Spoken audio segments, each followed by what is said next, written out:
Welcome back to part two of how to sell with integrity. In today's video, we're going to discuss modern strategies that we're currently testing right now, and we're seeing that it's working. And part of the reason why I believe that it's working is because it's disrupting the pattern. So what I mean by that is yesterday we covered the traditional method of how most people do sales.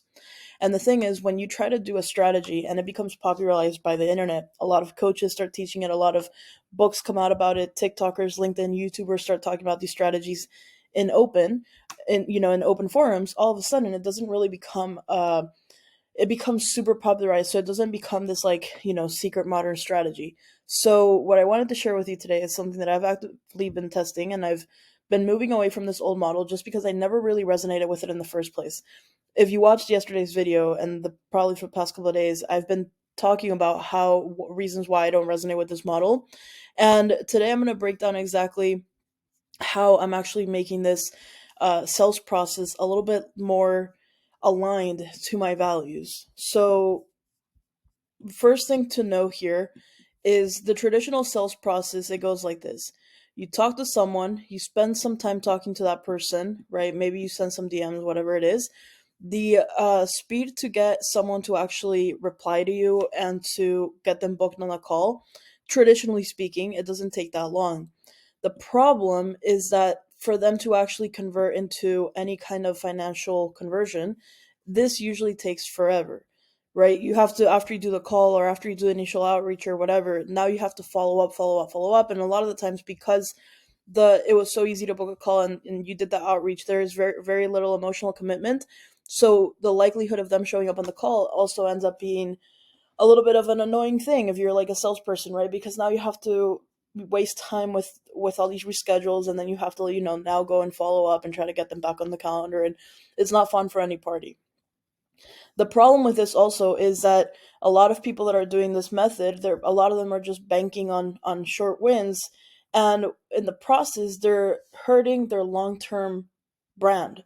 And what I mean by that is when you're like only focused on selling and just getting a quick financial gain from the get go, you're forgetting that the most important value that someone can actually bring to your business is to become a long term client. So that means you have to figure out how to build a long term relationship, and even if it's not a short win in the beginning, the loyalty that you can build with that lead and that prospect outweighs the short financial gain, because you never know if later down the line they're going to introduce you to someone. You never know if they're actually going to become a client or whatever the case is. Sometimes it's just not the right time. So instead of, um, burning the bridge before even establishing a strong bridge, and this is what a lot of people are doing, you are hurting your all the efforts that a lot of people are doing in like the sales community right now. A lot of the times when they're doing these strategies, they're hurting their long term. So what I have found is that when you look at it like this, you just post a lot of helpful content. You just share as much helpful content as you can. Reality is that 1% of the people that are actually consuming your information are actually going to take action. The other 99% are going to be like watching it, consuming it, and thinking like, "Wow, that's great. This is quality stuff. I'm learning so much." And eventually, when it actually comes down to it, they're going to be willing to take action when the timing is right for them. But they've already, in the process, they've already built so much trust with you. They've already built a lot of brand loyalty because of all the value that you've provided to them. Now, what I discovered is usually here when someone then gets them on a call, the likelihood of them purchasing, I'm gonna just to make it similar to the top, the likelihood of them purchasing is very short. Now, I've gone one step further. I've discovered that before doing a call, actually doing a virtual event. So if you add a virtual event layer here, I'm going to change the color just so you guys can see the impact here. By adding a virtual event layer here, what you're doing is you're actually now introducing a revenue center. You're actually saying like, hey, look, before we get on a call, before I even try to pitch you my 5K, 20K, whatever offer, right? 5K plus, whatever before I pitch you my high ticket offer, let's just start off by, pay us $47. And boom, now you instill trust. So now you have leads that are paying you to qualify themselves with your process. You're generating some revenue on the front end, and then upselling them to the back end is easier. It won't require, typically most of the times won't require a sales call, and if it does, it won't be long because they've already built all this trust with you. And because you over delivered in your virtual event, they already feel comfortable buying from you, right? Majority of times when you're selling to people, the hardest sale that you can make is the first transaction. Once they pay the first time, paying the second time is easier. So I have found that this is a really, really um, easier way. And yes, granted, there is a virtual event to put in the middle. The content does all the selling for the virtual event. So if we break this down into this formula over here, um, step number one is actually relationship building. And also, I should say content here. Step number one is content. You have to be willing to put out content. If you are trying to grow your LinkedIn, trying to grow your business online, there is really no excuse to why you're not posting content. If you're not posting content, you're only hurting yourself. And the longer you take to post content, the longer you're delaying your own long term success. It's going to require to post content.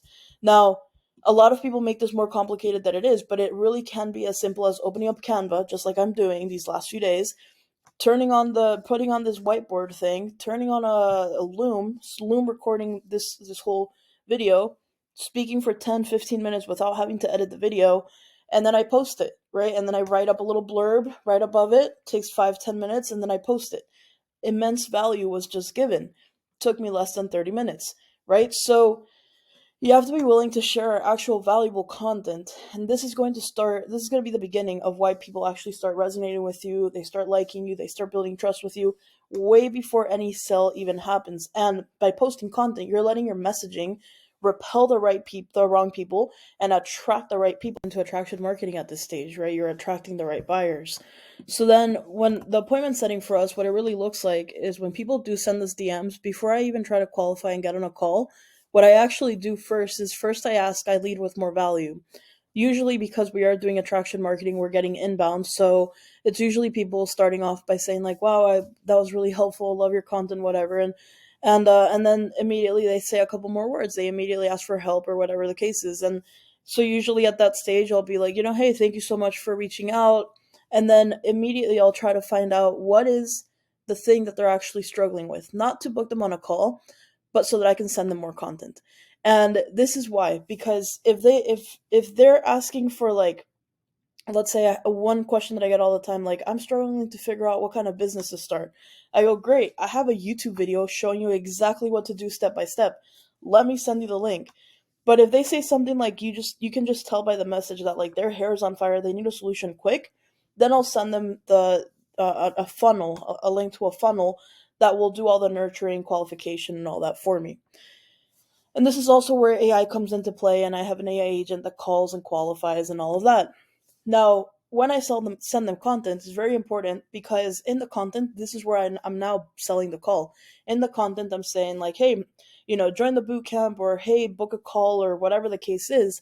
And this way, we're adding that little buffer step of we're not just getting on a call with anybody and everybody, we're getting on a call with people who are actually willing to follow our content steps. And the content steps are literally just acting as a buffer to repel the people that aren't like trying to actively solve that problem versus the people that have a higher intent. If they have a higher intent, they're going to be more likely to actually watch the video or to go through the funnel. But if they're not willing to do those steps, I'll follow up in 2 days and just say, hey, did you get a chance to do that? To watch the video. And if the answer is no, or it's just a ghost response, it's not really a problem in the first place. So I'll just let it be.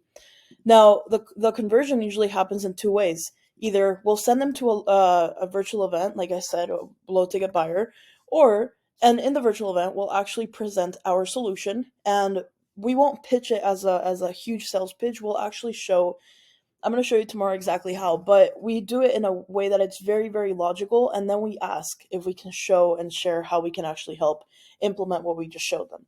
So that's our pitch. It's very process driven, if anything. Now, my sales script is very simple. I don't have a script, but I do have phases. Now, I understand that for my offer in particular, I need to understand someone's business model a little bit more than the next person. So that means that I actually, by asking questions about the actual business model, I can create a growth map. And tomorrow I'll show you exactly how I do that. But the thing is that I tie it back to the actual problems that they're trying to solve. I don't tie it back to their big dreams and all these different things. I tie it back to the immediate goals, and I show them how our solution can literally, through the logical steps that we took together on the call, how it can actually solve that problem. So it's very, very, very, rational driven. Like, it's very logical, and And that's part of the point. Like, it has to make sense for someone to buy, right? They have to have clarity. So the biggest takeaway here is that I don't turn it back and make it about their big dream. So for example, on the traditional sales tactic, usually they're like, "What's your purpose, right? What's your dream?" And it's like, "Oh, I want to, I don't know, buy a house, buy a boat, buy a yacht." And then if you're selling like cold email lead generation, and you say, "Hey, look, if you buy my cold email lead generation, I'm gonna help you buy a house." We all know, and like buyers are too smart. We all know that it's not just the cold email that's going to help you get to that big dream. It's going to be an alignment of having a cold email in place, having your product market fit, having everything else, your sales process.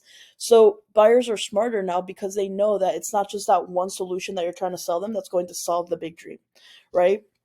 So that's why we do it very, very problem specific. And then I just give them space to think. I empower them to be adults, and I say, "Okay, great, I'll show you tomorrow how I do like the objection handling side of things." But I literally just empower them to be adults and make their own decisions, because at the end of the day, I don't want to work with people that feel like they were forced to buy something, because then it's not going to be a fun experience for either person, right? For either party. And the most important thing is I empowered them to make the most decisions. Now, traditionally, salespeople, sales gurus per se, they will probably say that the strategy shouldn't work. And it shouldn't in theory, because everything that they say about sales is that it has to be an emotional buy. But I have found by actually poking holes at the actual process, right?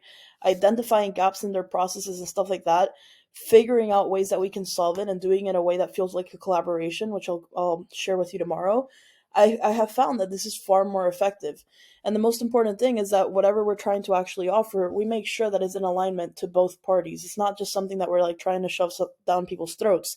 As a result, these are the type of people that we're attracting. We're attracting committed buyers. We're attracting people who are willing to do the work.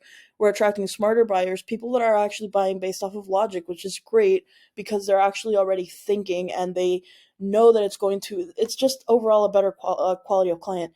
But overall, they're buying based off of trust. And the trust that was built was immensely built through the content that we posted, or that I posted across all social media, right?